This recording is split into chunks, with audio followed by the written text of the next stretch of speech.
Запись пошла. Сегодня у нас 25 марта. Владимир, расскажите, пожалуйста, с чем вы к нам обратились? Мы, будем так говорить, семейным советом Мгм. пришли к одному мнению. Вот. И действительно, это мнение, я считаю, что хорошее.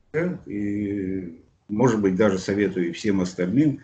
Потому что выражение своих чувств, своей сознательности к светлому, ну, это, я думаю, у каждого человека должно быть.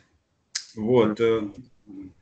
Цель моего, так сказать, сеанса, я выражаю свою твердую волю к освобождению, вот, расторгнуть все контракты, договоры, включая глобальные, если они есть, конечно.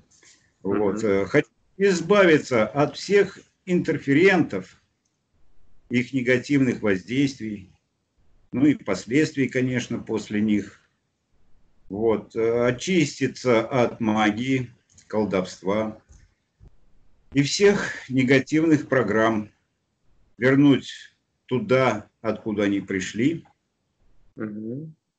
Вот, хочу избавиться от возможного колдовства, приворота, вот, под ключик, привязок. Вот, привязок к женщинам, хотя я их тоже очень люблю, всех женщин люблю. Вот, но тоже которые были в моей жизни, возможно, какие-то негативные были последствия. А также убрать привороты от Инны и все последствия от этого колдовства. Хочу отменить все события, знакомства с негативными, будем так говорить, женщинами, снять родовую порчу, если она таковая есть, очиститься от гибридизации, восстановить свою чистую ДНК светоносного человека, освободиться от всех эгрегоров, включая и христианский, отменить обряды крещения, если он такой есть. Хотя родители об этом мне не говорили, но я хорошо помню в детстве похороны своей бабушки, это по отцовской линии. Мне было неприятно там. Ну, даже какой-то, может быть, детский страх был. Может быть, неизвестное, может быть, неведомое. Но такое чувство было. Мгм. Отменить все обращения к целителям, вот, костоправам, и стереть все последствия. Убрать, если есть гипноз от Кашпировского, Алана Чумака, и отменить все последующие сеансы и просмотры по телевидению. Хотя я его не воспринимал никак, но обычно, как бы сказать, семейный совет всегда говорил: пойдем, да, давайте сходим. Ну, я, будем так говорить, поддерживал. Хочу убрать все денежные блоки, вот, и отключить от негативного денежного эгрегора. Хочу поднять все свои вибрации и достичь положительного потока, изобилия и улучшить свое материальное благосостояние и благосостояние всей своей семьи, а также убрать блоки страха, неуверенности в себе, забывчивости, нерешительности. Недавно, ну как это, может быть, давно не делался ремонт в нашей квартире. Если есть причина, то почему? Хотя она должна какая-то быть. Вот, хочу очистить квартиру от негативов и сделать, в конце концов, ремонт. Вот, мою маму звали Маргарита. Вот, на дачу к нам как-то залазили сторонние люди, хочу очистить от пространства, от негативной энергии этих воров и наполнить светом и счастьем, и отменить события с кражей. Хотя дача всегда, ну, большая отдушина, очень большая. Туда приезжать, как говорят, перемена, так сказать, городского и дачного сезона. На дачу что зимой, что летом, любой сезон. Она прям тянет, природа, будем так говорить, тянет. Хотя своим я иногда говорю, что, как бы это сказать, дети асфальта. С природой, будем так говорить, тяжеловато у них было. Хотя с дочерью мы по лесу гуляли со всей душой. Вот. О здоровье, боли в позвоночнике, в грудном отделе, в пояснице.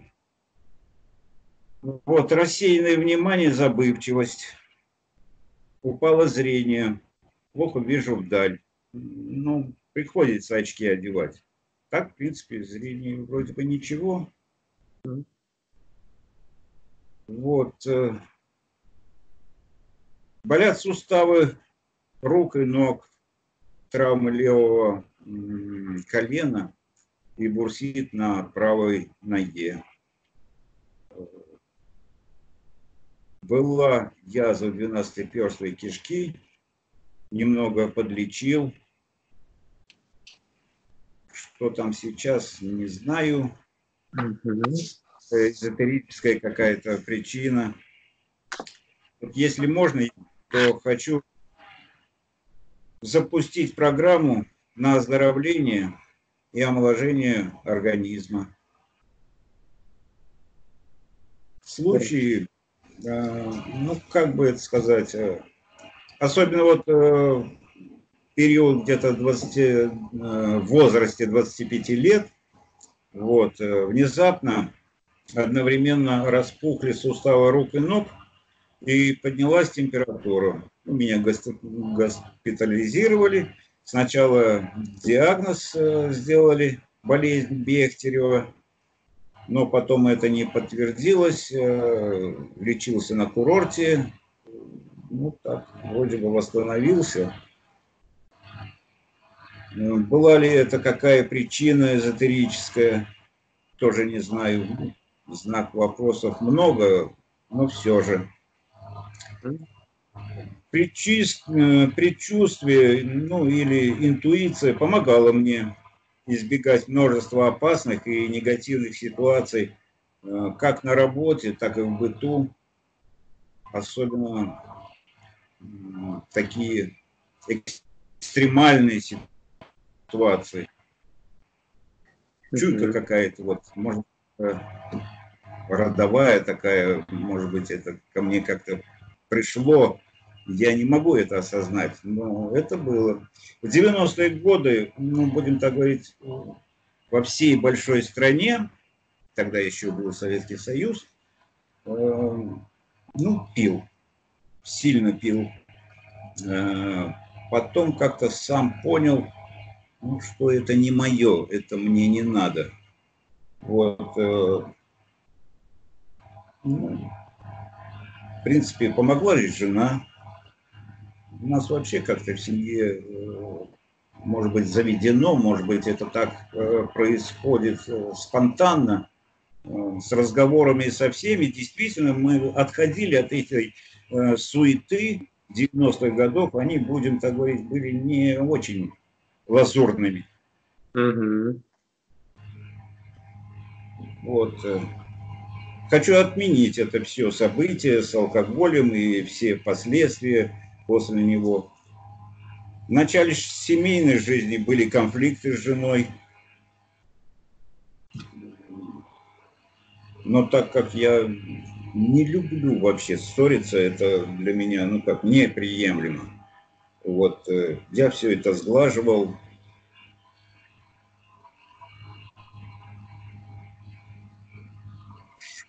Много времени проводил с дочерью Анной. Очень хорошо у нас получалось вечерние, так сказать, посиделки. малая ложилась на диван, мы начинали зачитывать любую книгу. Анечка, что мы будем читать? Подходим до книжного стеллажа, вытаскиваем книгу и начинаем читать вслух. Ну, ей, по крайней мере, это очень нравилось. Потом спокойной ночи и расходились, так сказать, по своим койкам. Вот иногда, если что-то и захочу, сбывается. Особенно вот я помню юность, да и детство тоже так, воспоминания. Например, захотел какой-то фильм посмотреть. Вот просто я захотел посмотреть фильм. Он у меня, ну, буквально через дня 3 бац, появляется. Ну, тогда еще в Советском Союзе 10 копеек, побежали в клуб, просмотрели этот фильм, но факт остается фактом. Вот. Даже вот за день до сеанса моей супруги с вами, мы как-то на кухне, я пришел к моей дочери, сидели, разговаривали, я говорю, маму оставил, я говорю, она там волнуется, я говорю, первое, будем так говорить, из Магикан будет проходить, вот, и я ей говорил, я говорю, хорошо бы часов в 10, чтобы начался сеанс. А потом говорю, да нет, лучше, наверное, в 9. Вы знаете, или это дошло, мое желание до вас, или это вы нам помогли. Вот. Но факт тот, что сбылось, действительно. Хорошо. Мама много, конечно, как это, перенервничала. Я говорю, занимайся, занимайся, я тебе не буду беспокоить. Вот однажды ехали мы в машине с супругой, я за рулем, вот, и чуть не попал в аварию. Вы знаете, вот мой мозг как будто выключили. Как кадры взяли, вырезали из фильма. Вот вы смотрели этот фильм, а потом смотрите тот же фильм, но нету этих кадров. Вот как будто выключился. И мысленно жена говорит, ты куда едешь? Пришлось так резко затормозить, она чуть лбом не стукнулась. Но факт тот, что вот она как-то тоже мысленно помогла. Говорит, я не... Она даже сказала, я даже не смогла тебе что-то сказать. А у меня на мысли пришло, что она мне сказала, тормози. Вот, сны снятся редко.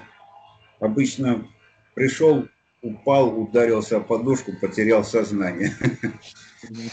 Вот, в принципе, хороший, так сказать, сон у меня. Я считаю, что я могу очень много спать.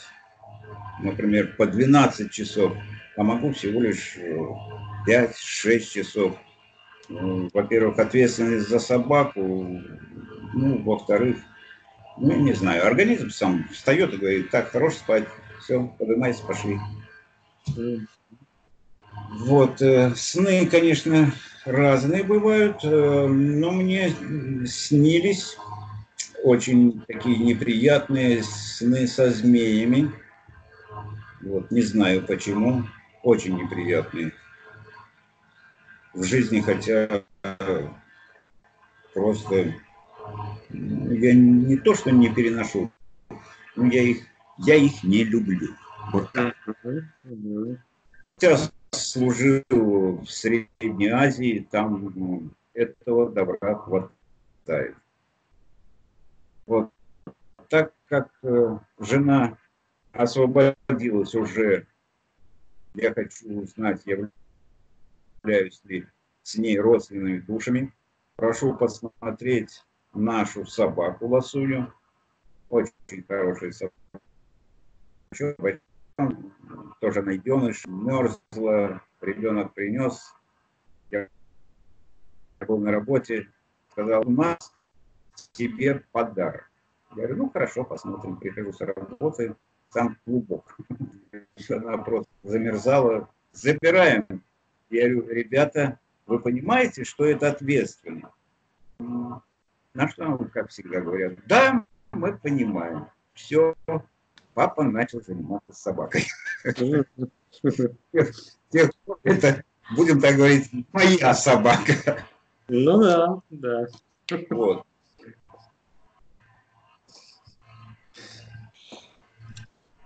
Все ли у нее в порядке? Нужна ли ей какая помощь? Что надо ей сделать вот этой ласуньке? Хочу передать информацию об освобождении своей жене и Ольге и своей дочери Ани. Хочу наладить коммуникацию между своим подсознанием и рациональной частью. Ну вот, в принципе, все, Тарас, что я хочу сказать. Даже то и как дальше начинается, потому что, как бы вам объяснить, вроде бы не мандражирую, но какое-то такое чувство. Все хорошо будет. Хорошие четкие аспекты. Хорошо.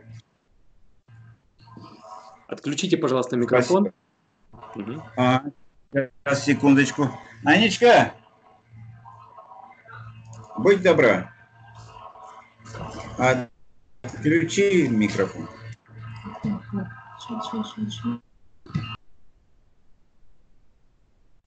Отлично.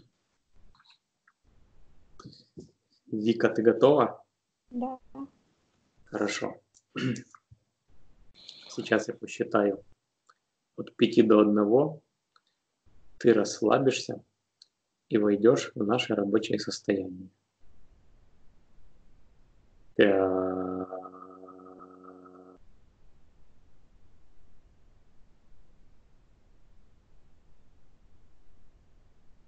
4,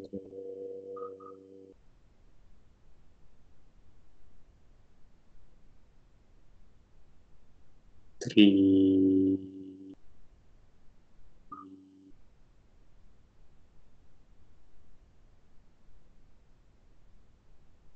2,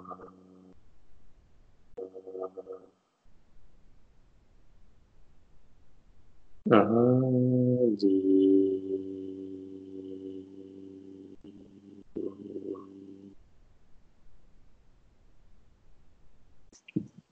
Что ты видишь? Где ты?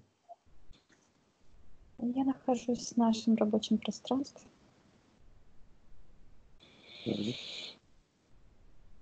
Посмотри, не мешает ли нам кто-то. Нет. Хорошо. Тогда на счет 3 ты в эфирном пространстве найдешь эфирное тело Владимира. 1, 2, 3.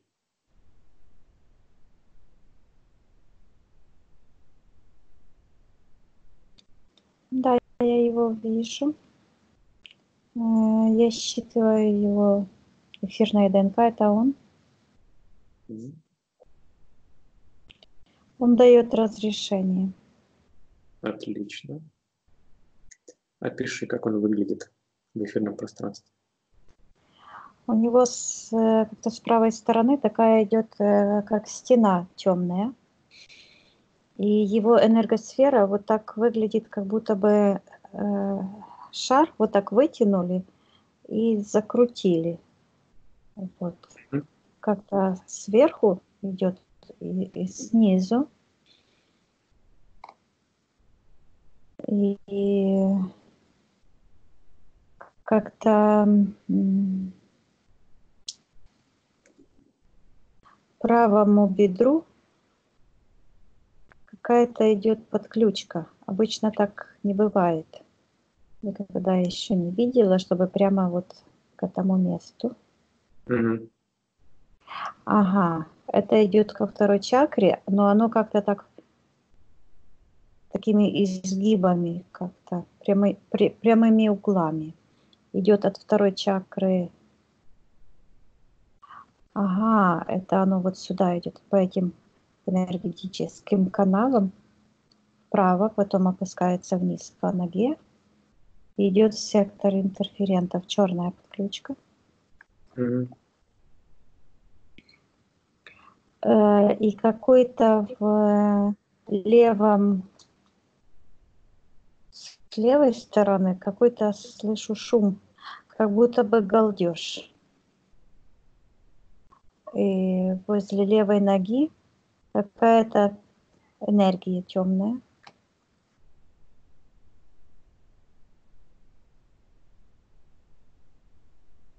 Так.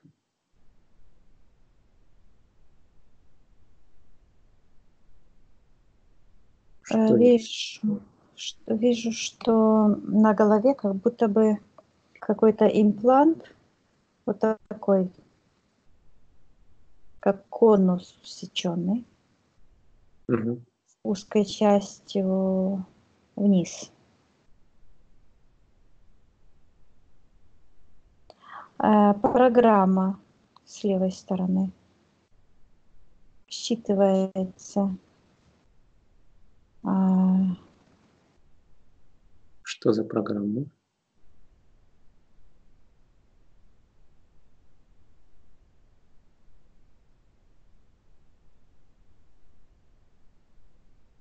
Она считывается как ворот. Мгм. Вот это сердечко и такие пошлые губы. И считывается оно буквально как прелюбодеяние. То есть это грубое вмешательство в пространство. Мгм.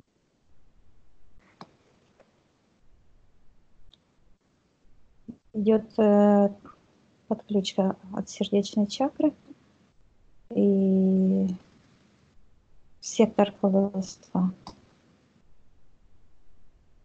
Мгм. Так. И вот считывается вот такое, как будто бы его энергосфера, вот так вот, знаешь, как будто бы кто-то хочет выкрутить его. Да, Как женщина вот белье выкручивает, да. вот буквально вот вверху в одну сторону, а внизу вот в другую. Мгм. И я вижу, что с этим как-то связано, буквально считывается суставы, и это на кости очень сильно влияет, вот это влияние. Сейчас посмотрим, может это, с чем это связано. Мгм. Посмотри.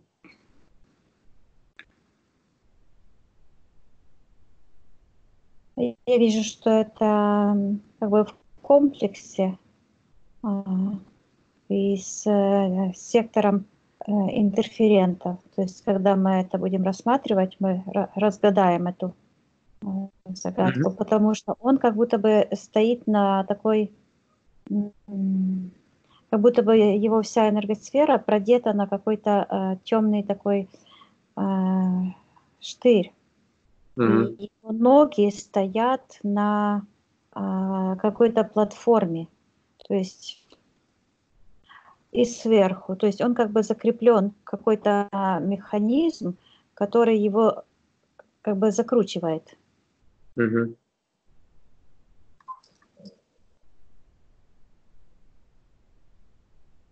Понятно. Так. Что ты еще видишь? Ну, пока не видно. То есть это то, что на первый взгляд. Мгм. Хорошо. Хорошо. Спроси у Владимира, видит ли он и осознает ли он, что происходит в его пространстве. Вот сейчас, когда он на меня посмотрел, я вижу, что у него в глазах такие гипнотические воздействия, как стаканчики. То есть он смотрит сквозь такие линзы длинные, вот, они считываются как что-то слоеное такое, как пористый лед или слюда. Мгм. И приходит Кашпировский сразу. Ну, М, может, с него и начнем, с этого Кашпировского. Давай. Вот. И я сразу вижу, что Владимир смотрит вдаль, и это ему мешает. Это ему мешает не просто с физическим взглядом смотреть вдаль, а также в духовном плане оценивать ситуацию, ставить цель. То есть это как будто бы вот и слышу спать, Мгм. спать. Хорошо. Спроси у Владимира, хочет ли он избавиться от этого воздействия Кашпировского. Да, он хочет. И как-то интересно, вот Кашпировский, а рядом с ним буквально над этой черной, вот над черной подключкой от Алан Чум, Кашпировского идет Алан Чумак. да, То есть это мы уже видели. сладкая парочка. Мгм. Я говорю, что Владимир может пойти в тот момент, когда он решил смотреть впервые эти сеансы с Кашпировским. Я вижу, что был своеобразный контракт. Он в секторе подписания контрактов находится. Мгм. Я вижу, что это, когда он подписывает этот контракт, его рука почернела. И черная ручка. Мгм. И такой идет очень черный буквально шлейф, как провод к этому человеку. Мгм. Он расторгает контракт и отдает этот контракт Кашпировскому. Я говорю, что чтобы он отдал эти воздействия, чтобы он выталкивал все эти программы, подключки, отдавал это в тот портал, откуда это все пришло, Мгм. чтобы он приказал этому человеку немедленно забрать все эти колдовские воздействия, потому что гипноз на самом деле это грубое вмешательство в пространство человека. Пусть забирает. Я вижу, что он вытаскивает эти линзы. Мгм. Я говорю, чтобы Владимир выталкивал все до последней капельки всего, потому что он, когда вытащил эти линзы, то идут такие, как подключки прямо где-то в центр, в мозг. Да, пусть все Он, да, Владимир это делает. Я вижу, что он сразу как бы стирает эту информацию. И захлопнулся портал.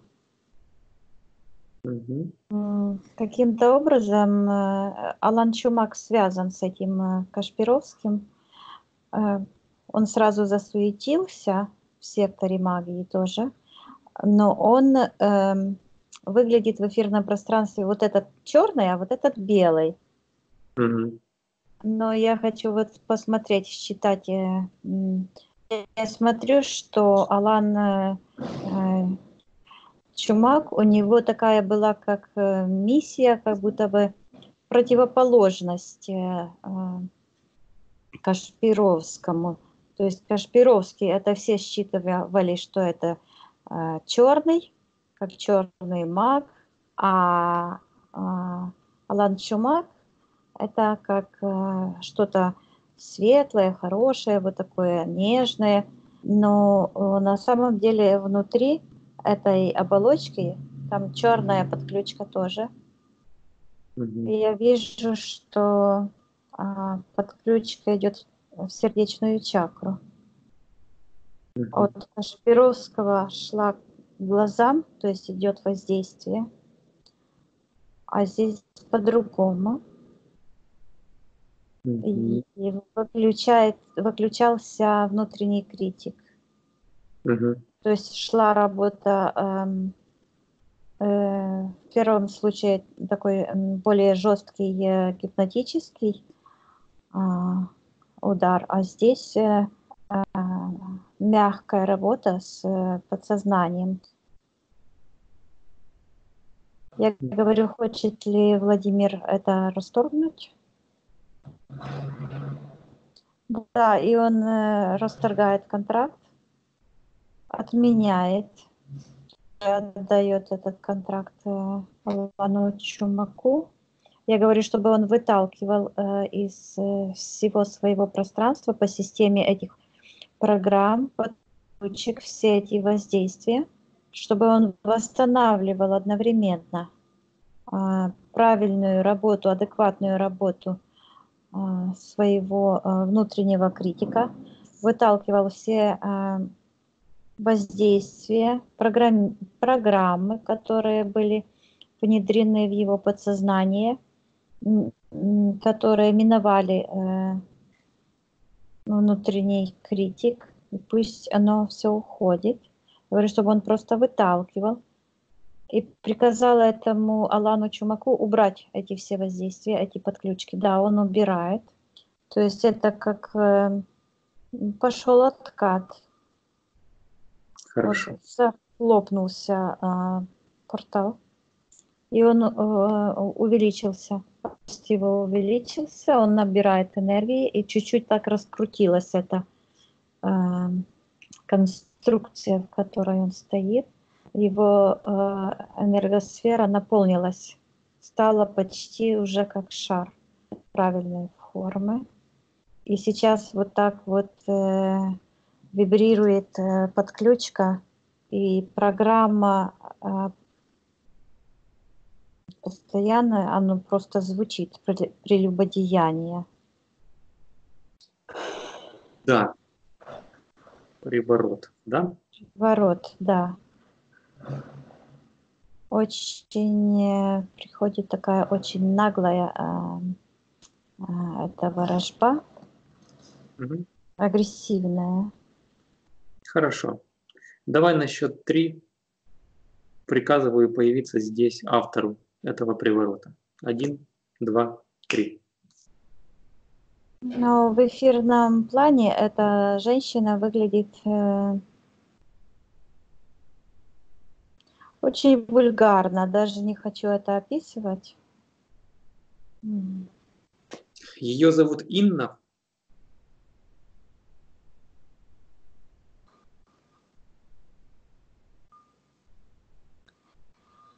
Не считывается, не приходит. Угу. На счет 3 тебе придет ответ. Ее зовут Инна, да или нет? 1, 2, 3. Не приходит. Хорошо. Значит, да, я вижу, что есть как бы замок. Она как в шарике в таком. Защита. Да, защита на колдовство. Ну, Владимир хозяин в своем пространстве. Он может убрать эту защиту. Я вижу, что он взял молоточек и так стукнул по этой колбе. Так. И оттуда как будто бы появляется змея. Не одна, а много змей. Я говорю, что это его пространство. То есть это... Да, это Инна. Сейчас пошло оттуда.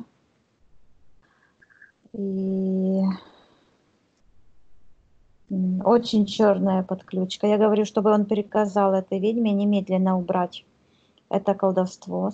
Пусть забирает своими руками все подключки, а также все последствия. Да. Я говорю, чтобы он повышал вибрации, потому что в его каждой клеточке его чистого я, его чистой души, его тела физического есть память о светлых, фрактальных, чистых энергиях. И он может пробудить эту память, наполнять все свое пространство этими высокочастотными светлыми энергиями, выталкивать эти все воздействия, очищать свое пространство, от этих воздействий, от этих программ, одновременно залечивать все изъяны и одновременно приказывать этой ведьме забирать эти подключки, программы, а также пусть и дает Владимир ей все последствия. Мгм. И я вижу, что идет откат очень сильный, потому что почему-то мне приходит, что это было очень жестокое вмешательство. Очень много принесло это, буквально слышу горе. Мгм. Откат сильнейший идет этой ведьме. Я говорю, чтобы Владимир выталкивал, вырывал эту подключку, отсекал от себя все последствия, разрушал эту всю программу, пусть эта ведьма всю себе забирает, она забирает, и он поднимается, вот это колдовство держало его на этом низком уровне. Сейчас он поднимается вверх, отсекает эту черную энергию. Я говорю, чтобы он ее заталкивал в тот портал, откуда оно пришло, и закрывал портал. Мгм. Сейчас я говорю, чтобы он почистил это все пространство, сжал его. То есть это пространство, где были все эти события, все последствия, это все, ничего не было. Он отменил, чтобы он это пространство сжал, сжег, а пепел выбросил портал на утилизацию. Я вижу, как это все просто развеялось, исчезло. Сейчас я говорю, чтобы Владимир почистил все свое пространство от этого колдовства, а также от возможных всех других колдовских воздействий, энергий, стер с информационных полей все вот это соприкосновение с миром магии и очистил все свое пространство. Сейчас я вижу, как его энергосфера засияла вот с левой стороны. Мгм. И такая вот черная буквально с правой стороны, где сектор интерферентов. И вот эта подключка такая вот, такие углы острые. Вот со второй чакры вниз, потом снова опускается по ноге и к интерферентам туда. Хорошо. Так, идем тогда в сектор интерферентов, да? Да, Хорошо. На счет 3 приказываю появиться всем интерферентам Владимира. Рассесться по банкам. 1, 2, 3. да, первый я вижу спрут, я его в отражателе сразу. Мгм. А второй это какой-то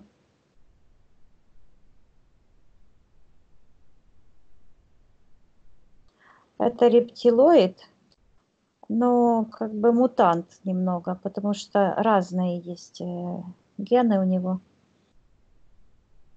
Мгм. Я его тоже в отражатель закрываю. Хорошо. М. Серый есть? Есть маленький серый. Вот я его тоже закрываю в отражатель. Мгм. Хорошо. От Так. них идут какие-то еще подключки.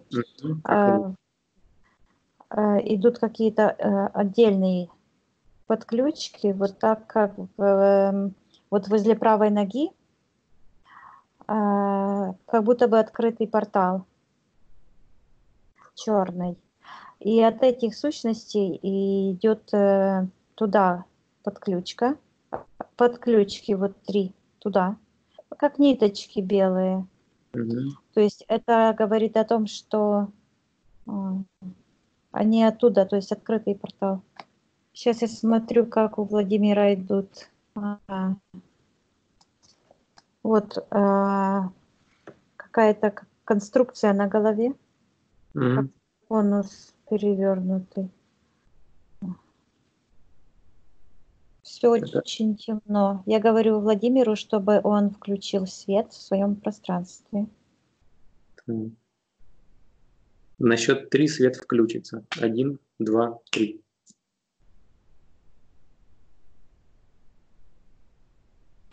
Да, он включил свет. Вот идет эта подключка к голове от спрута. И от рептилии тоже 2 подключки. И потом идут 2 подключки.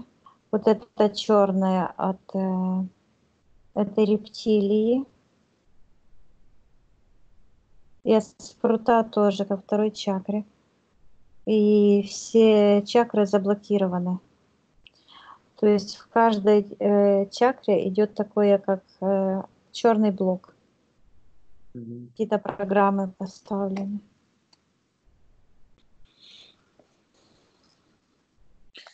Хорошо. Спроси у Владимира, видит ли он все это.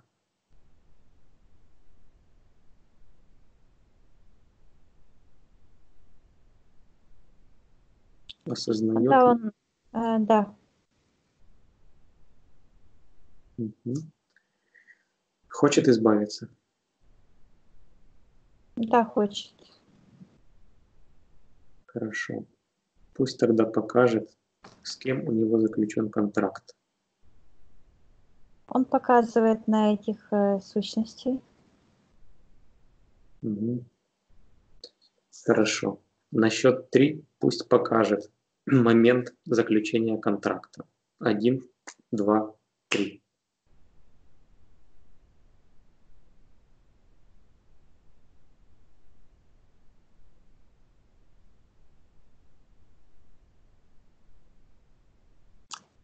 Идет какая-то такая картинка, а, как будто бы перекручивание. И вижу, сначала я увидела памятник, а, памятник Петру Великому. И тут же сразу вот это, как будто бы что-то перекручивается вот так. И сразу пошла информация почему-то, что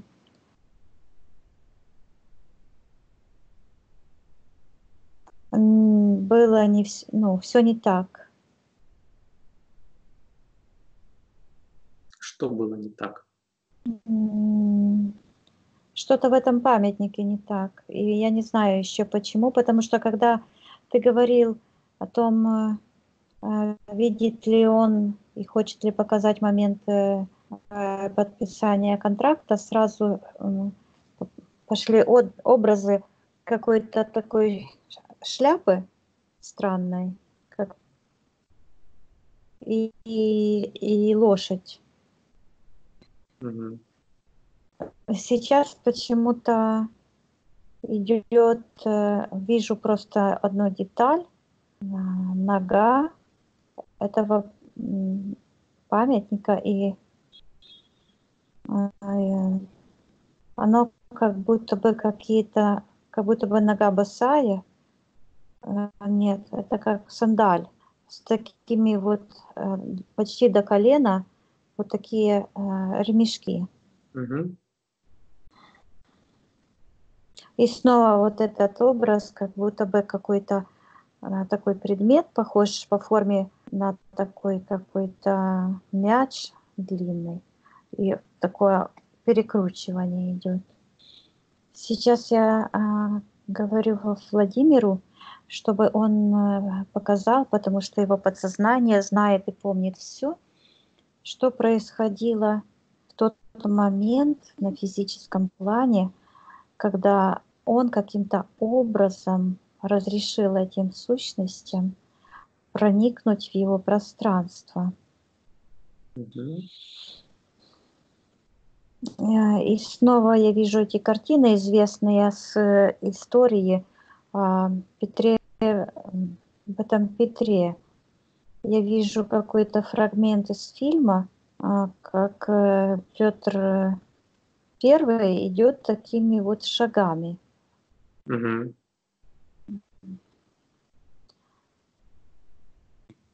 Я говорю, чтобы Владимир сейчас показал а, себя. Ага, это значит эпоха Петра, вероятно. Мгм. Ну да, это он, наверное, показывает мне эпоху Петра, потому что сейчас я вижу другой сюжет. Я Да. говорю, чтобы Владимир показал именно себя в эту эпоху и что происходило на физическом плане.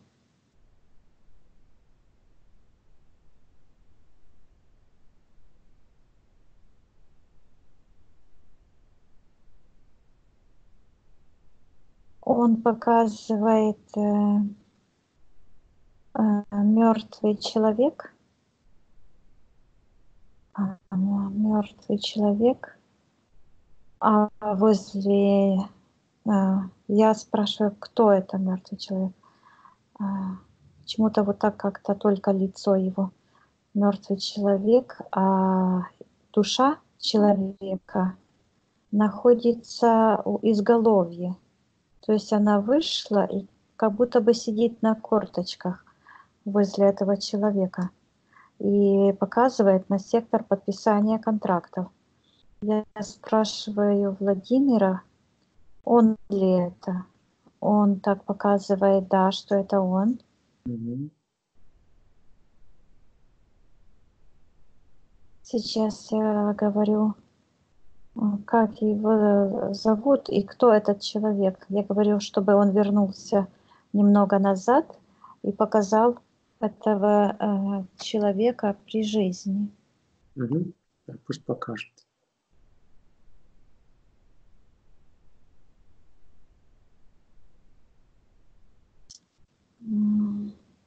Я вижу, что этот человек, он похож на простого человека. Он сидит как-то, и снова вижу только его как эфирную часть. Почему-то не показывает. Он как будто бы в какой-то комнате сидит, этот человек. Что за комната? Это какая-то маленькая комната, не похожа на комнату, где бы люди жили. Какая-то очень маленькая. Может, тюрьма? Окно как-то вот так, оно сверху. Маленькое окошко.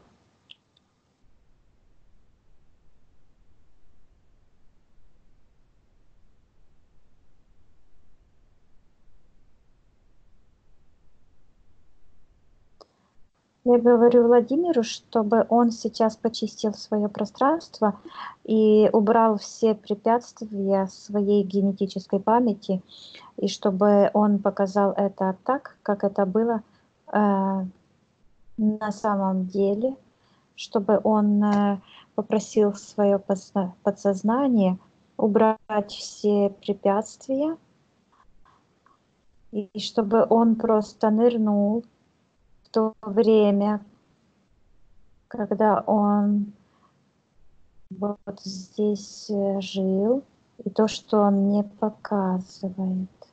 Мгм. На счет 3 он это сделает. 1, 2, 3.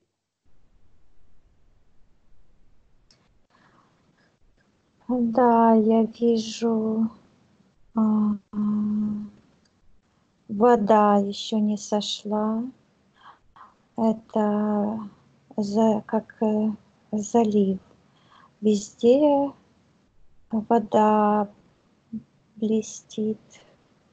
Буря прошла. Это, это как Вот место, где сейчас находится Петербург, Да. оно все как бы под водой еще. Виднеются виднеются шпили дворцов и вода. Какой это год?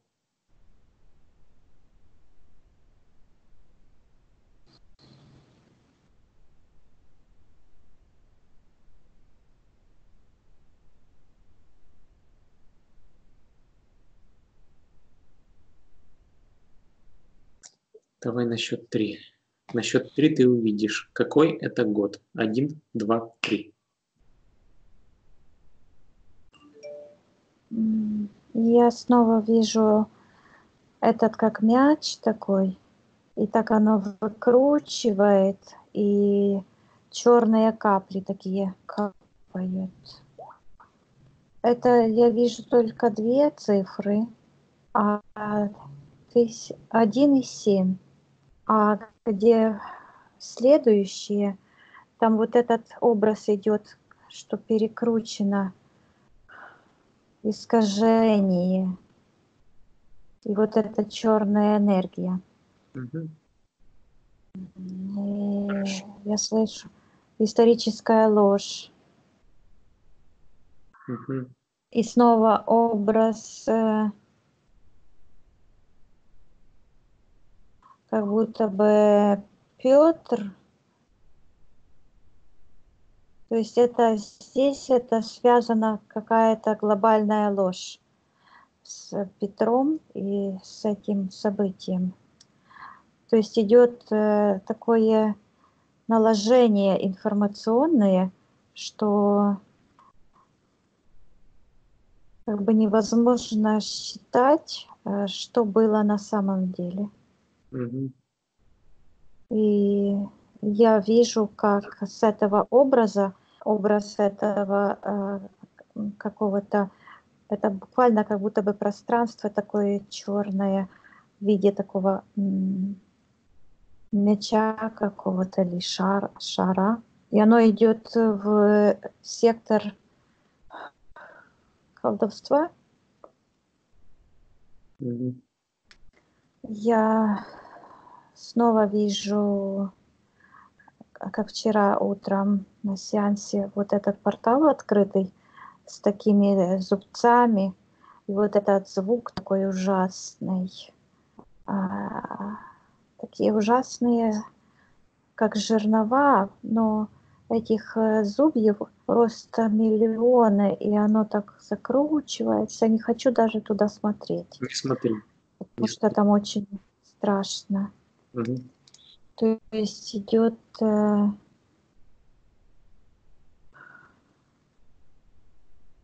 наложение, идет магическое наложение на историческую истину, на события истины идет информационное наложение с помощью черной магии, вот, буквально глобального масштаба, которое проникает это все прямо с этого портала, с антимира.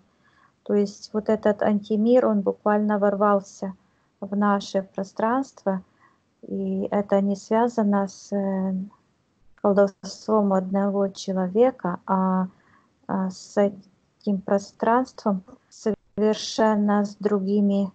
Это черная магия, это противоположность нашему светлому миру. То есть это их суть, это их закон. Так как у нас законы света и гармонии, фрактальные вот эти энергии, которые несут волю, и свято соблюдаются законы свободы воли, свободного выбора, то там все наоборот.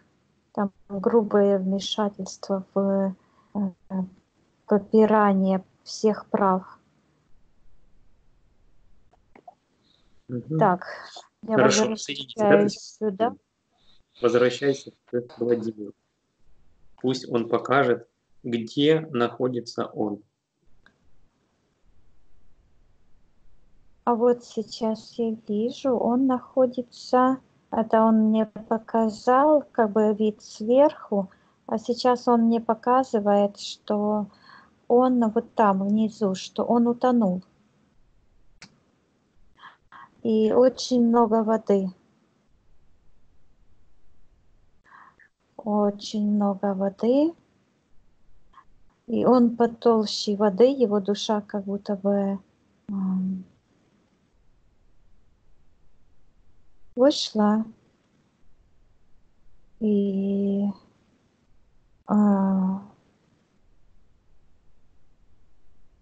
состояние такого растерянности, горя, непонимание, что происходит, буквально держит себя душа за голову, пытается как бы понять, что произошло. Мгм. И уходит эта вся картинка, вот сейчас уходит в сектор подписания контрактов. Сейчас я прошу Владимира, чтобы он показал, что происходило в эфирном пространстве, каким образом он разрешил этим сущностям вторгнуться в его пространство и подписать контракт. Конечно же, что на самом деле никаких контрактов не существовало, но эти темные, эти как будто бы соглашения представляют как контракт.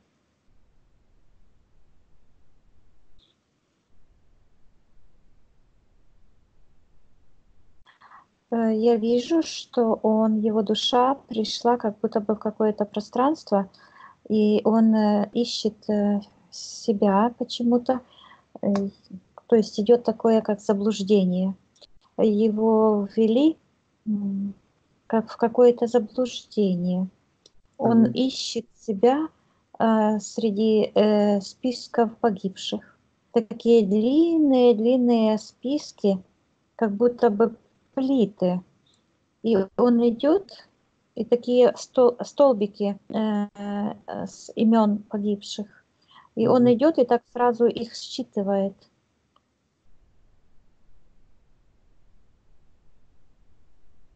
И вот он останавливается возле одного имени.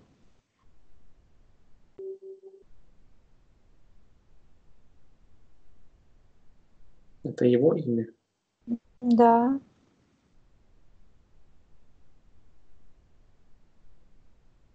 это его имя. Так. Что дальше происходит?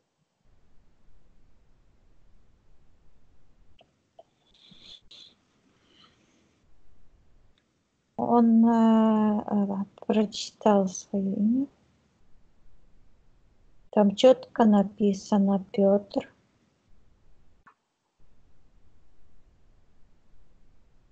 Черными буквами. Мгм. И он пальцем читал. Вот так вот, левым пальцем. Ну, пальцем левой руки. И Мгм. когда он так вот шел и вел пальцем и сразу считывал все имена сразу. А потом, когда он дошел до этого имени, его как будто бы вот эта энергия, которая была записана, его имя, она очень черная, и у него как будто бы как шок какой-то произошел. Его начало трясти и засасывать в какой-то портал. Очень он пошел как бы вниз куда-то. Мгм.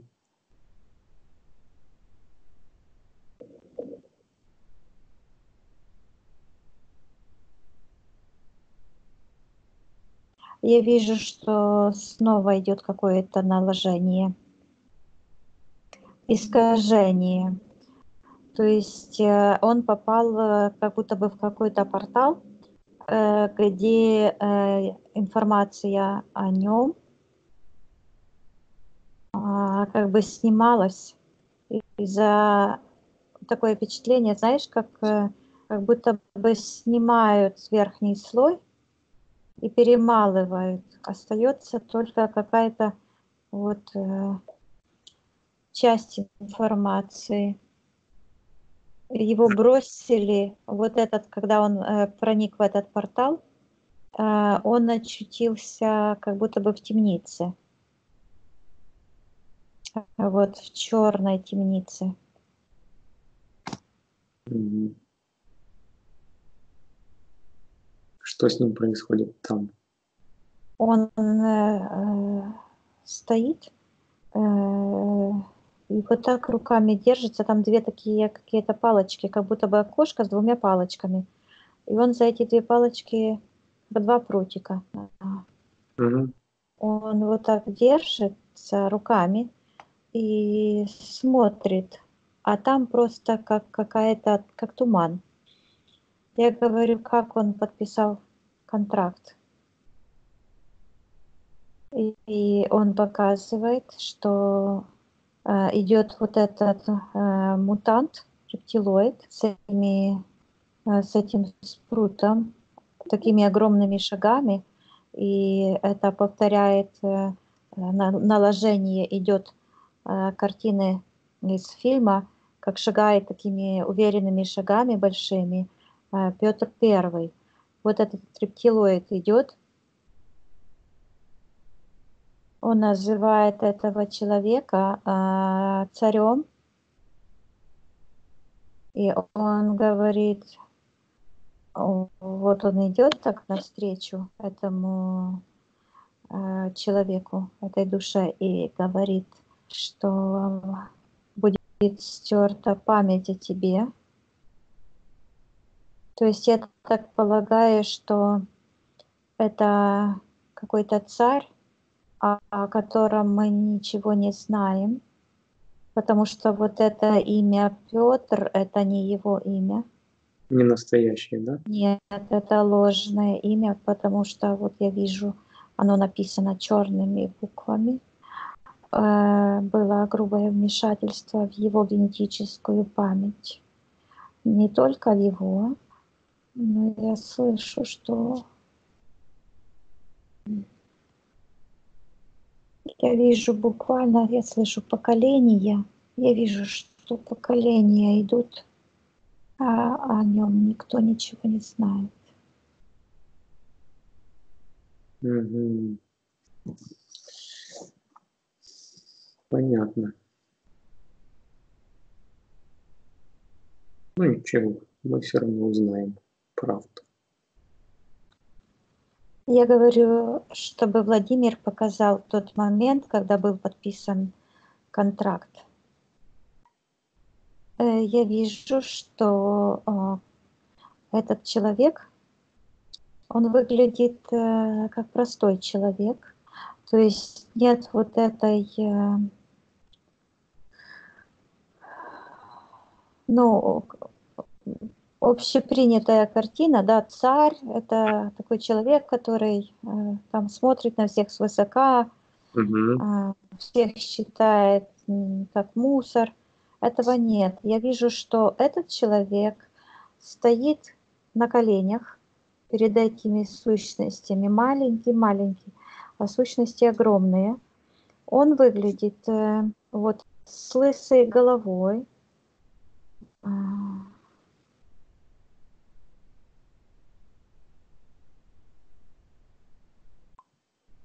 очень добродушный. Я вижу его лицо. Как-то имя его звучит. Как его? Ох, первая как бы затерта. Ох, он какой-то идет образ такого солнышка. И его он очень добрый. Лицо у него такое круглое, прищуренные глаза, нос с картошкой такой. Очень добрая улыбка. А сейчас он как будто бы вот на коленях стоит, а руки вот так, руки связаны, то есть его душа, его так зафиксировали. И корона вот так у него с головы уходит и становится вот здесь просто как будто бы на полу возле рук. А эта сущность огромная и орет на него. И руки связаны, и вот это тоже такая энергия идет перекручивания. И это все, он как будто бы в таком пространстве, которое вот так вот закручивается.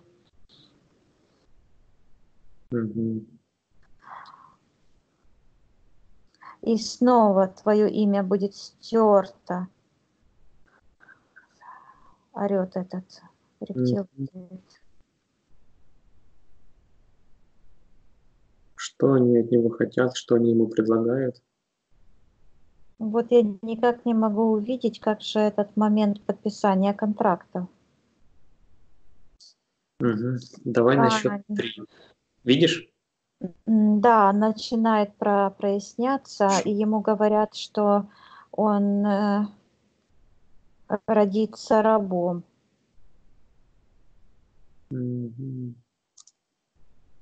Он родится рабом, и я буквально вижу, как будто бы ему прописывают вот эти программы, он вот этот рептилоид вот так пальцем на него, пальцем, и эти картины из воплощений, как будто бы он гоним какими-то энергиями темными, как будто бы человек идет и закрывается каким-то пиджаком от ветра, от града. Вот эти картины показывают. А он думает, то есть ему буквально эти программы вталкивают, то есть идет внушение. И я вижу, что вот эти программы, это как раз и есть тот имплант, который выглядит как конус над головой. А он думает, сквозь это, он как бы в этой мясорубке, в этом всем, а он думает, он как будто бы проникает в эту черную программу, как в мясорубку с этими зубцами. И он вот такая мысль идет, я буду рождаться, чтобы возродиться.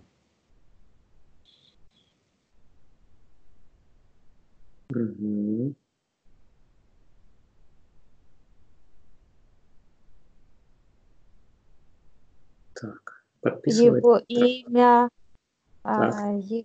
имя Гарох. Царь Горох?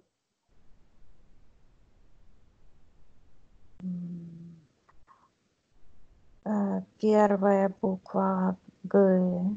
Гарох. Не О, а. Как-то вот так. Там такая буква стоит, вторая. Не О, похоже на А.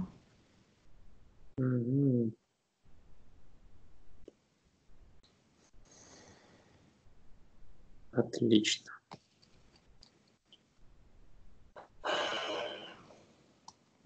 Я говорю, чтобы Владимир показал именно тот момент, и он, находясь внутри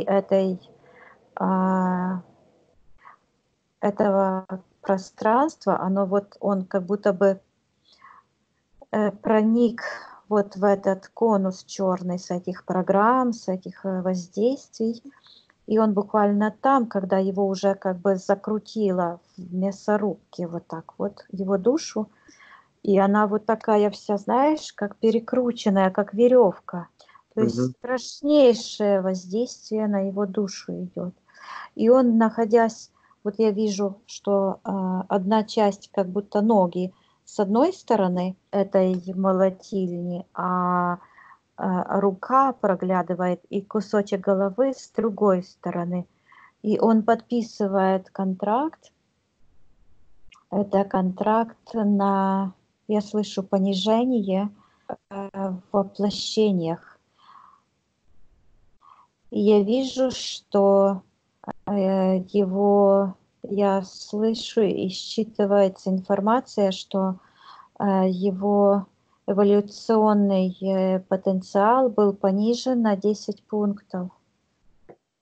Я не знаю, что это значит. Это как будто бы такие ступени идут вниз.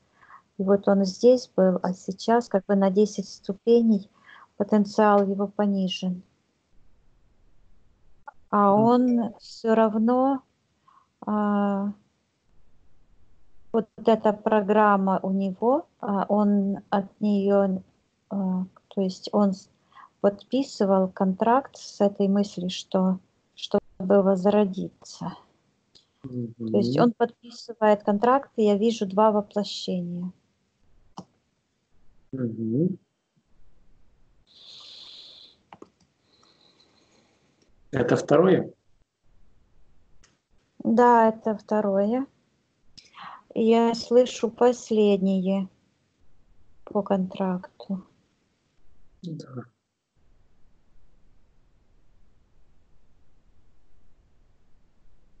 Хорошо. Спроси у Владимира, видит ли он все это, осознает?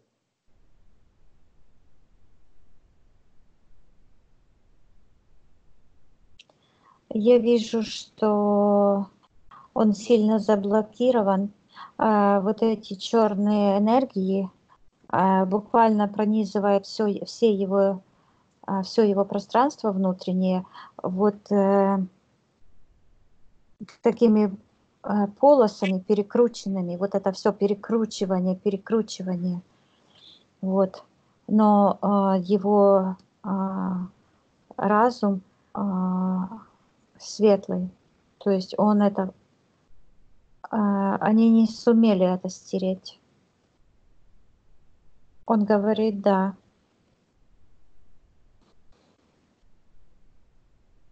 Хорошо. Он Я хочет говорю, что контракт. да, я сейчас вижу, что сквозь вот эти воздействия вот его такая голова похожа на ту, которую я видела там, такое улыбчивое лицо Мгм. и такая рука не худощавого человека, а такого полного. Такая считывается такая абсолютная доброта. Вот, и эта рука, вот сквозь вот эти все перекручивания, эти энергии, которые вот так закручены, как будто веревки такие перекрученные. Вот светлая голова, то есть без воздействия, и рука так проникает и тянется туда в тот момент. Я говорю, чтобы он зашел в тот временной отрезок, остановил этот момент и расторг этот контракт. Он расторгает, и начинается обратный процесс. То есть, как его вот так вот закручивали, сейчас вот этот портал, то есть он начинается все, фу, меня прям тошнит. Вот эти все крутится и крутится и крутится. Так, Мгм. соединяюсь чуть-чуть, Давай, соединяйся чуть-чуть. потому что я как-то вот в этих... Я говорю, что мы можем зайти в тот момент, когда Владимир восстановит всю свою энергосистему, и вот эти процессы раскручивания уже закончатся. Мгм. Хорошо. На счет 3 мы окажемся в этом моменте, когда процесс уже будет завершен. 1, 2, 3.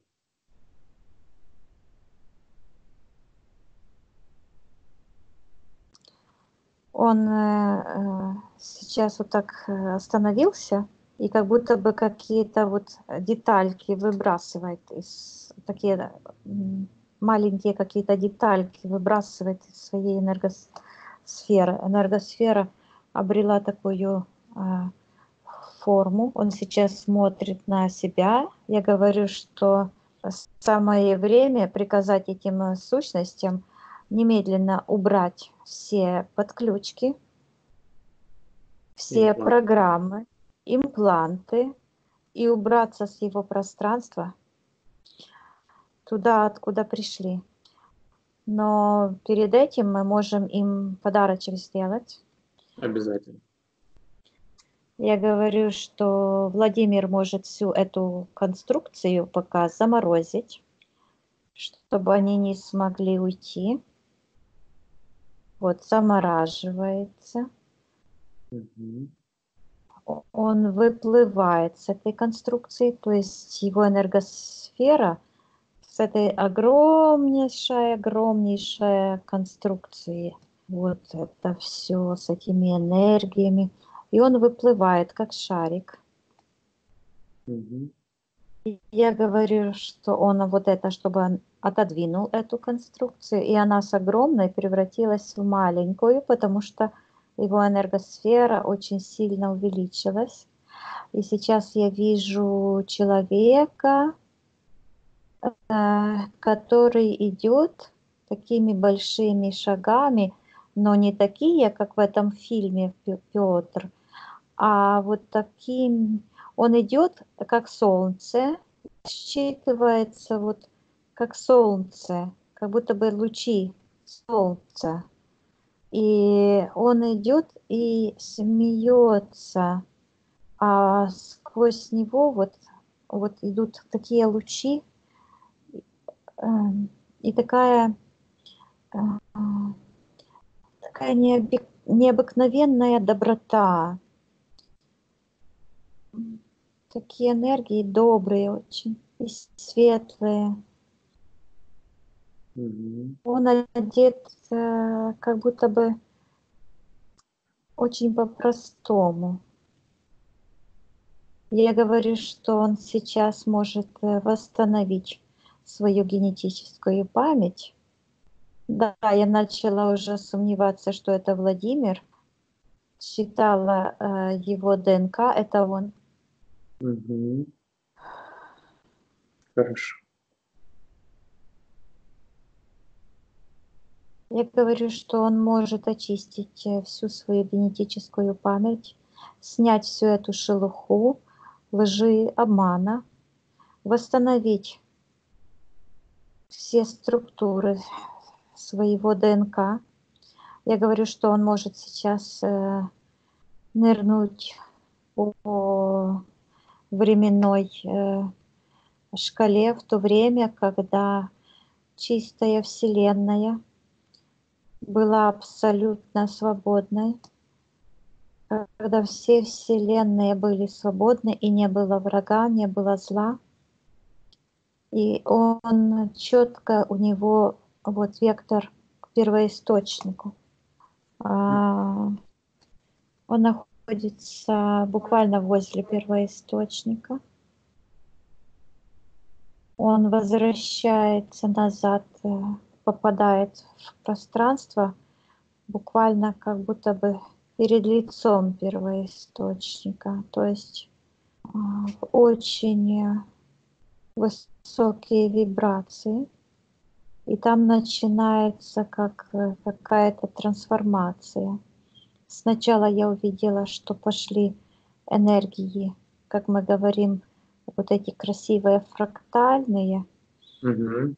Потом его тело начинает видоизменяться в плазменное, в том же пространстве. Я говорю, чтобы он в этом пространстве, в том времени восстановил все свое ДНК в соответствии с его первозданным ДНК. Он взял за основу эти энергии абсолютной чистоты, как камертон, как Эталон. эталон. Но когда я говорю вот камертон, мне так приходит, потому что я буквально слышу эти энергии, как они звучат. И чтобы он наполнился полностью, чтобы каждая клеточка его организма наполнилась этими энергиями. Угу. Он это делает. Я говорю, чтобы он возвращался. Но я с ним там тоже.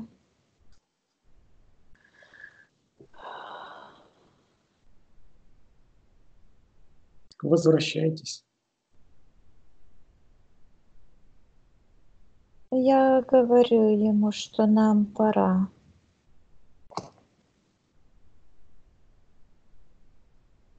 Мы вернулись. Он такой стал большой, огромный. Я отхожу от него, отлетаю, чтобы посмотреть на него издалека. Угу. А ты стоишь вот там, сзади него. Мы в каком-то пространстве.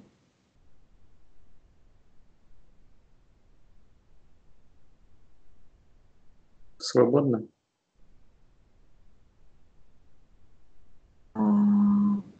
Здесь звуки. Здесь такое пространство, где происходит трансформация. Угу. Я говорю Владимиру,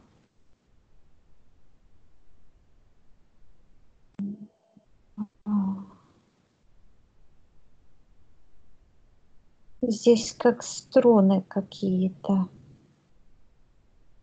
Я говорю, чтобы мы вернулись в пространство, где мы будем чувствовать себя более комфортно. Угу. На счет 3 вы окажетесь в этом пространстве. 1, 2, 3. Да, мы оказались в нашем эфирном пространстве, на нашем как бы в рабочем пространстве. Угу. Хорошо. И он вот так как будто бы что-то снимает, оно похоже, как будто бы такие струны. И снова оно похоже, вот как раньше были какие-то вот струны, вот как вот такое пространство, вот расширенное, а потом сужено с двух сторон, то у него вот это было сначала как будто бы все перекручено, а сейчас вот эти струны идут ровно, и они буквально звучат. И он был внутри, мы были внутри этих струн. Я не знаю, что это такое. Но мне приходят струны, и они звучали. А сейчас он как бы вот от этого как бы вышел. И я вижу его энергосферу. Я говорю, чтобы он просканировал всего себя, чтобы он мне сказал, как он сейчас себя чувствует.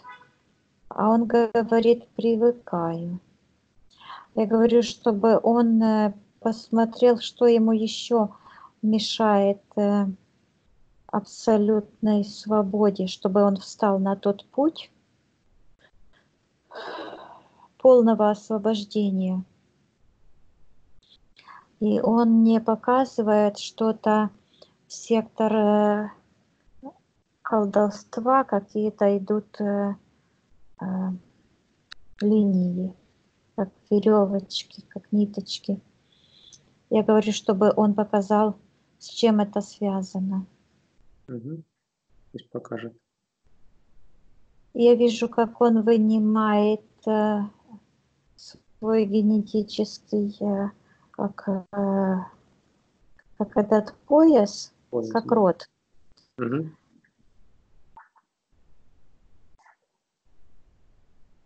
Он его вынул.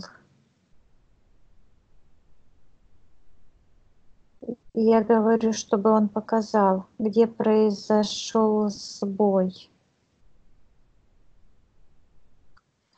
Он говорит матрица и показывает мне, как род, он говорит род человеческий.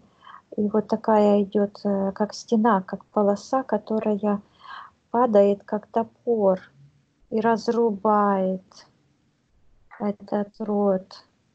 Угу. Я говорю, что генетически он принадлежит этому роду и может восстановить целостность структуры своего ДНК, целостность структуры своего рода. Я вижу, как с одной стороны он эти энергии, которые он принес из своего прошлого, они начинают, они идут как будто бы с будущего, с первоисточника, но с будущего мне приходит. То есть он восстанавливает в обратном порядке с будущего. То есть туда идет эта волна оздоровления, туда к тому моменту, когда вот этот произошел разрыв. Вот там от этого удара топора, образно говоря, вот идет эта подключка в сектор магии. Я говорю, чтобы он нашел тот момент и восстановил. Я вижу, что он ничего не делает, а вот эта волна идет и сама все очищает. А сейчас он начинает звать людей. Они начинают проявляться в этом поясе, как будто бы стоит много-много людей. Они как будто бы приходят с тех пространств, и они такие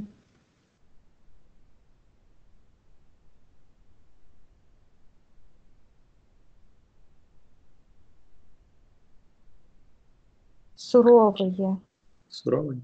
Не злые, а суровые. Это как они, как будто бы они это знают, и они это принимают. Оно считывается, знаешь, как приверженец истины, приверженец света. Угу. То есть они стоят, вот просто стоят рядами, а этот род очищается. Я говорю, что мы можем на счет 3 это все ускорить и зайти в тот момент, когда Владимир закончит этот процесс, и его род очистится. Угу. Хорошо. На счет 3 мы окажемся в том моменте, когда этот процесс будет закончен, и род будет очищен. 1, 2, 3.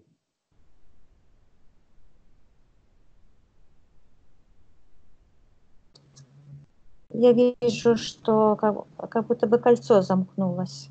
От света первоисточника оно пошло к свету первоисточника. Но вот эта полоса темная, она продвигалась дальше, пока не дошла до света первоисточника, а потом оттуда пошел удар, и оно просто исчезло. И я вижу, как сыпется, рассыпается, как пепел.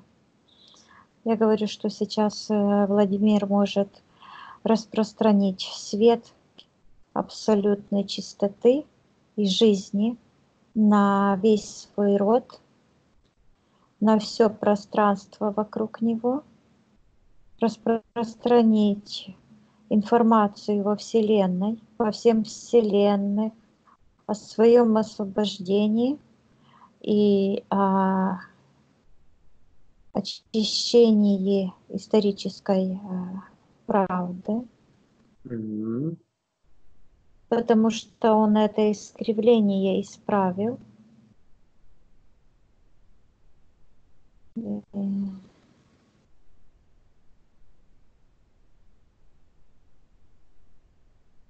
Да, он оставил эту информацию. Он как будто бы вышел с какого-то механизма сейчас, с какого-то механизма. Этот механизм считывается, вот я слышу, матрица, какие-то, как будто бы механизм какой-то, не знаю, что это, какие-то здесь, ну вот какие-то штуки, как на завод, огромный какой-то завод, какие-то механизмы огромных размеров, и он отсюда так выходит. Эта матрица так выглядит изнутри. Это темная матрица. И он очутился в свете первоисточника. Хорошо. И вижу, что сейчас он вот когда отодвигает темное пространство, вот отодвигает, он стоит вот так вот и отодвигает, и свет начинает проникать. Я говорю, чтобы он распространил энергию первозданной чистоты, света, радости, гармонии, эту животворящую, живородящую энергию вокруг себя, чтобы он структурировал все свое внутреннее пространство, восстановил все свое ДНК, убрал все генетические мутации, отправил их туда, откуда они пришли, исчезли с его пространства. Вот они уходят, чтобы он убрал все программы своего подсознания, сознания, также со всех слоев его рационального разума, которые мешают ему быть свободным, счастливым, успешным. Я говорю, чтобы он убрал все блоки, привязки ко всем эгрегорам, расторг все контракты, которые связывают его с антимиром. Я вижу, что он удаляет эгрегор денежных потерь, потом много вот этих привязок к каким-то людям. Они называют, врачеватели называют себя, они просто улетают. То есть эти эгрегоры, не люди, конечно же, люди находятся там, где им положено находиться, а энергии, эти эгрегоры. Я говорю, чтобы он проверил, есть ли у него эгрегор жертвоприношения, крещения. Есть. Пусть убирает. Это связано с какой-то бабушкой. Вот. С какой-то бабушкой. Она как будто бы наклонилась над ребенком и положила ему такой пластмассовый крестик на лоб, на область третьего глаза. Я говорю, что он может отменить этот ритуал жертвоприношения. Я так думаю, что это бабушка сделала какая-то бабушка сделала дома этот обряд. Он это отвергает, этот крестик падает, уходит в этот, все в сектор интерферентов уходит с бешеной скоростью. Этот портал тоже, и он выходит с этого пространства. Я говорю, чтобы также он может сжать это пространство, отменить все эти события негативные в его прошлом, чтобы изменить свое будущее и настоящее. Он выбрасывает эти все события, стирает. Сейчас я говорю, что он может просканировать свое физическое тело и все свои эфирные тела и убрать все энергетические зажимы в физическом теле, в его меридианах энергетических, в эфирном теле, на плоскости программ, убеждений, чтобы он убрал все то, что мешает ему соответствовать этому эталону абсолютной чистоты, абсолютно чистой Вселенной. Но он говорит, что он запускает процесс. Мгм. Да, потому что он не может это сделать одномоментно. В эфирном плане мы, конечно, можем пойти в тот момент, когда он от этого всего избавится. Я Мгм. говорю, чтобы он просканировал все свои чакры, убрал чувство вины из своего пространства, страхи. Вот энергия какая-то, энергия ожидания у него, блок какого-то ожидания. Я говорю, что он сейчас может этот блок ожидания убрать, чтобы он всегда находился в текущем моменте, здесь и сейчас. А я вижу, что этот блок, это именно вот в тот момент, когда это связано с подписанием контракта и с этими энергиями закручивания. И я вижу тот момент, когда он ехал в машине и попал в это, как бы в это состояние, в эту программу. То Мгм. есть он это убирает. Сейчас я говорю, чтобы он убрал все страхи, потому что ему нечего бояться. Сейчас он может осознать всю свою мощь, величие, принадлежность к роду великих светлых душ. Я говорю, чтобы он убрал блоки вины по отношению к себе. Он ни в чем не виноват. Чтобы он убрал блок нелюбви к себе, Да. чтобы он попросил прощения у себя и простил, чтобы он убрал все блоки претензий к себе и к миру, к другим людям, чтобы он находился всегда как бы здесь и сейчас. Я вижу, как очищается его энергосфера. Сейчас я говорю, чтобы он посмотрел, какие вот эти программы находятся у него в 6-й чакре.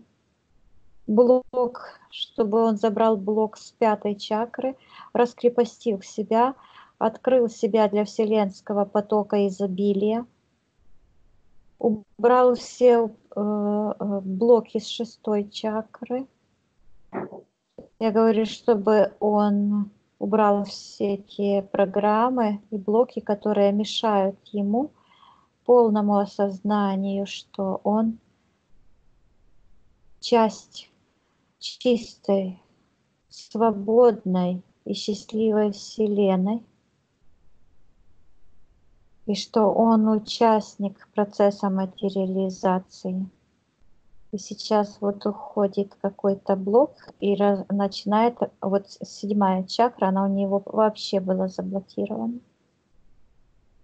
Я говорю, чтобы он снимал блоки с 7-й чакры, чтобы он убрал все преграды между всеми его составляющими, между душой, сознанием, подсознанием, его высшим Я, чтобы он открыл коммуникацию свободную между всеми его телами, чтобы он все больше и больше осознавал себя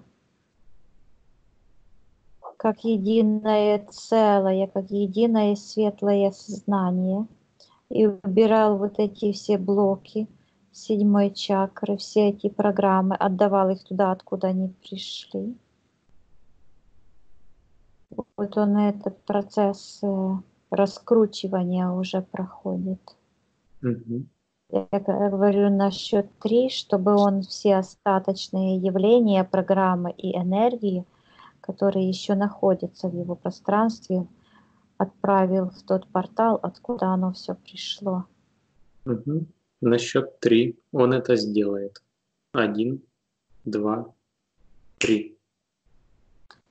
Да, вот закручивается, все еще уходит через седьмую чакру туда вверх и через низ. И сейчас раз все оторвалось, и его седьмая чакра как корона засияла. Мгм. Да, и вот в этот момент у него появились крылья, и он взлетел. Сейчас он свободен. Хорошо, хорошо. Давай тогда пройдем. Тут несколько вопросов есть. Так, долго не делается ремонт в квартире. Не делался. Из-за чего это было? Вот эта программа какая-то, ожидание. То есть вот эта программа он ожидал, это связано с подписанием контракта. Он ожидал этого времени своего освобождения, и вот эта программа распространялась у него по жизни. То есть она как бы доминировала. Сейчас этой программы нет, он ее уже выполнил. Мгм. Также я говорю, что он может всю свою квартиру почистить, наполнить своими собственными высокими вибрациями, убрать все негативные энергии своего пространства личного, а это его все эфирное тело, физическая душа, его высшее я, а также все, что касается его разума, его физическая рука, это его квартира, его дача, его Мгм. собака, его семья, его хобби, все, что он любит и все, о чем он думает, он может сейчас поставить себе цель, что все наполняется его собственными высокочастотными вот этими фрактальными энергиями жизни. И все расцветает, все, что касается его рука, его разум, расцветает энергиями жизни, радости, достатка, счастья. Я вижу, что он очищает слой за слоем свое пространство физическое. Сейчас вот эти энергии уходят в воры. Вот. Мгм. Мгм. Я вижу, да, они просто, он вот так очищает слой за слоем, так интересно. И оно все уходит в портал. Мгм. Все, его пространство очистилось, и он как бы принял это все в свое пространство. Я говорю, чтобы он стер все негативные программы, энергии и память об этих событиях. Его жизнь в новой реальности начинается сейчас. Да, Да, хорошо. он это сделал, портал закрыл. Хорошо. Идем дальше. Такой вопрос. Жена– это его родственная душа? Да, я вижу, что она идет к нему с сектора первоисточника. Да. Мгм. Отлично. И я слышу, что она пришла, чтобы они вместе освободились. Да. И еще одна родственная душа есть. Они все втроем. Это по договору. Они договорились прийти. И дочь.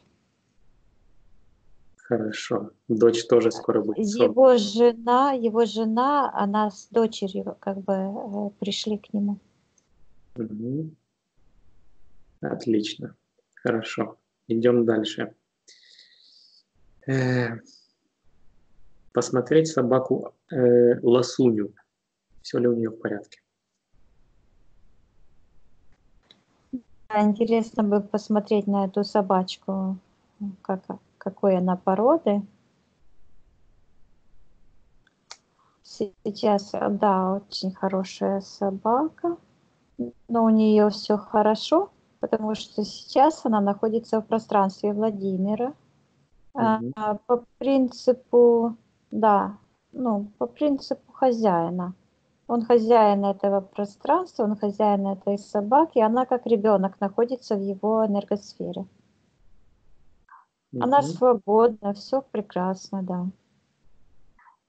Хорошо, отлично. Идем дальше. Информацию об освобождении он уже передал, да? Ну вот он хочет Ну, он передать может Ольге и Ане. еще раз, да, Да, пусть передаст. он передает. Мгм. И пусть оставит, если захочет, информацию в свободном доступе в эфирном пространстве для всех людей, которые захотят взять эту информацию. Да, он оставил, и я вижу, что эта информация, она, это очень важно в эфирном пространстве оставлять информацию. Она разбавляет вот эту черную матрицу лжи, и истина начинает про вот эти энергии фрактальные, она начинает просто растворять эту ложь. Да, так мы восстановим нашу историю. Да, и нашу светлую вселенную. Мгм. Отлично.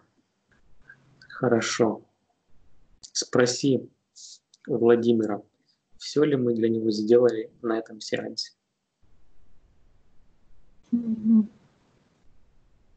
Да? Да, снова его вижу таким большим, добрым. У него как солнце где-то внутри сияет. А лучи сквозь него вот так вот распространяются. Мгм. Мы можем завершить работу для него. Да. Хорошо. Тогда мы с ним прощаемся. Мгм. Проверяй пространство вокруг себя. Все ли чисто. Вот он ушел, а лучи еще остались. Мгм. Все хорошо. Хорошо. Тогда будем выходить. Сейчас я посчитаю от 1 до 3, и ты вернешься в настоящее, откуда я с тобой разговариваю. Ты будешь чувствовать себя отдохнувшей, ты будешь чувствовать себя превосходно. 1, 2, 3. Открывай глаза.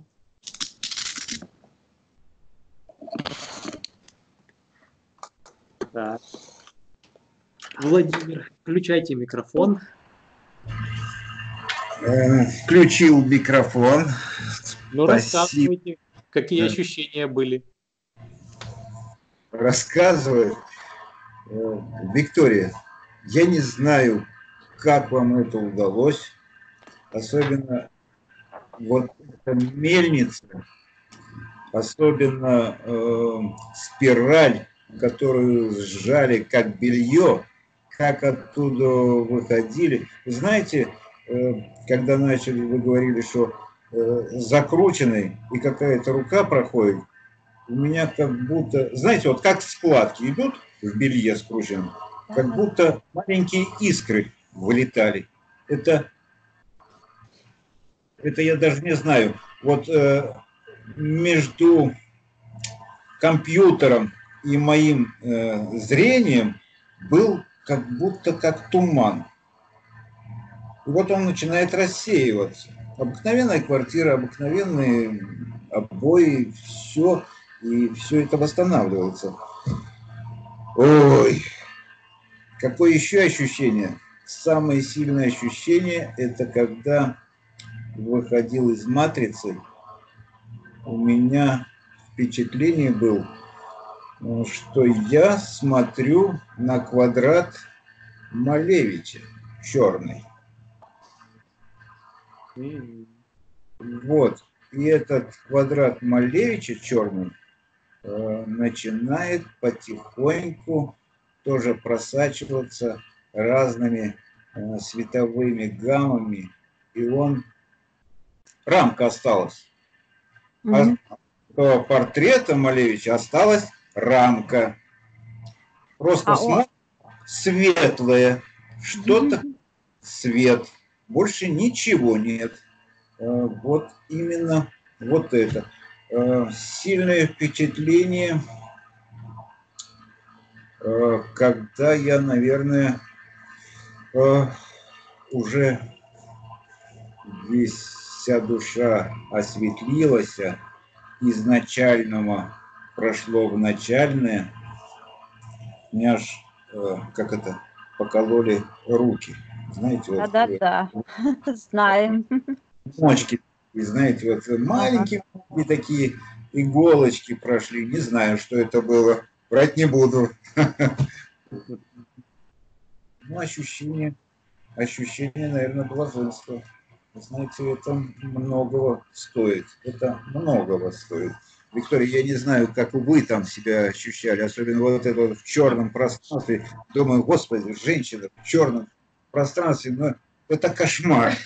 И еще оттуда надо кого-то вытащить. Это тоже какое-то кошмарное.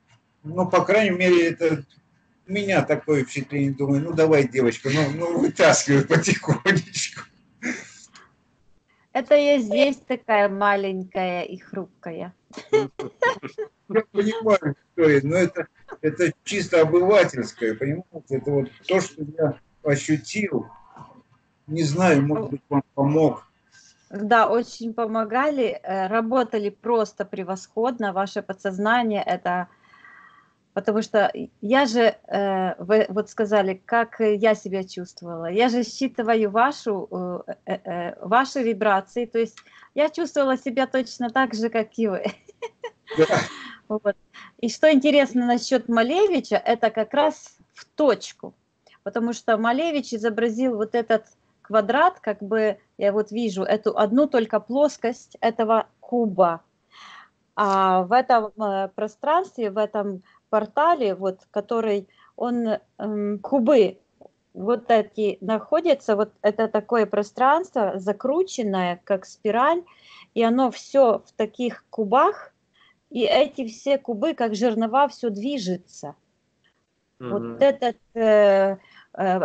так выглядит вот этот портал этого антимира, который проник в наше светлое пространство, которое в эфирном плане выглядит как белые прекрасные узоры, вот эти фрактальные.